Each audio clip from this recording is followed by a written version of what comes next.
नवनीत राणाचा एकट्याचा नाही आहे. हा मैदान सार्वजनिक असते आणि बाबासाहेबांनी दिलेला अधिकार आम्हाला जी आहे ते कोणी येऊ शकते, कोणी लढू शकते, कोणी आपली मागणी, कोणी आपले डिमांड आपले पक्षासमोर ठेवू शकते. मी लढणार आहे एवढं नक्की आहे. तेच म्हटलं आहे, माझं स्पष्ट म्हणणं आहे की प्रत्येक पक्षाला, प्रत्येक व्यक्ती जो इंडिपेंडेंट आहे, प्रत्येक मोठे पक्ष लहान पक्ष, त्या सगळ्यांचा अधिकार आहे आपल्या आपल्या पक्षासमोर आपली आपली दावे करणं. पण शेवटी जे निर्णय होईल ते होणारच आहे. उद्या अमित शहा, मी सुद्धा तुमच्याच माध्यमातून हे सगळी गोष्टी ऐकताय. आजही मला वाटते बावनकुळे साहेबांनी काहीतरी प्रतिक्रिया दिली आहे की हे फक्त युवकांचा मेळावा आहे आणि one of the youngster Navneet Rana आहे जे आमचे घटकसोबत आहे म्हणून ते इथे येणार आहे.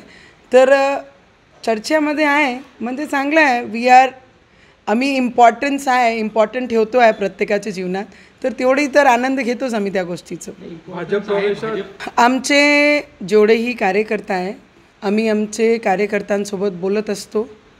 आम्ही एक परिवार म्हणून आमचे कार्यकर्त्यांना घेऊन चालत असतो. त्यांच्यासोबत चर्चा करूनच प्रत्येक गोष्टी आम्ही पुढे जात असतो. तर त्यांच्या मनात जी एक्साइटमेंट आहे ते एक्साइटमेंटला मी सुद्धा समजू शकते की पुढे काय आहे म्हणून. कधीपर्यंत ही एक्साइटमेंट क्लिअर होणार आहे?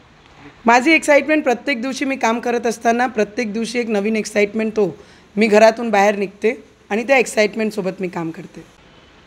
आज जे युवकांचा मेळावा आहे आणि NDAची घटक म्हणून त्यांनी मला निमंत्रण केलं आहे की युवकांचं हा मेळावा आहे, तर या युवकांच्या मेळाव्यात आपण उपस्थित राहावं म्हणून.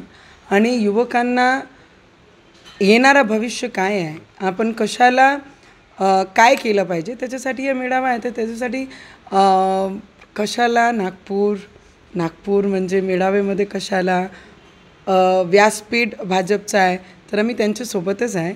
पहिलेही होतो, आजही आणि उद्याही राहणार आहे. बाकीचे घटक पक्ष आहेत का तुमच्यासाठी? कारण ती फक्त भाजपची, प्युअरली भाजपची मीटिंग आहे. मी आपल्याला एवढंच सांगू शकते की मी त्या मंचावर आहे.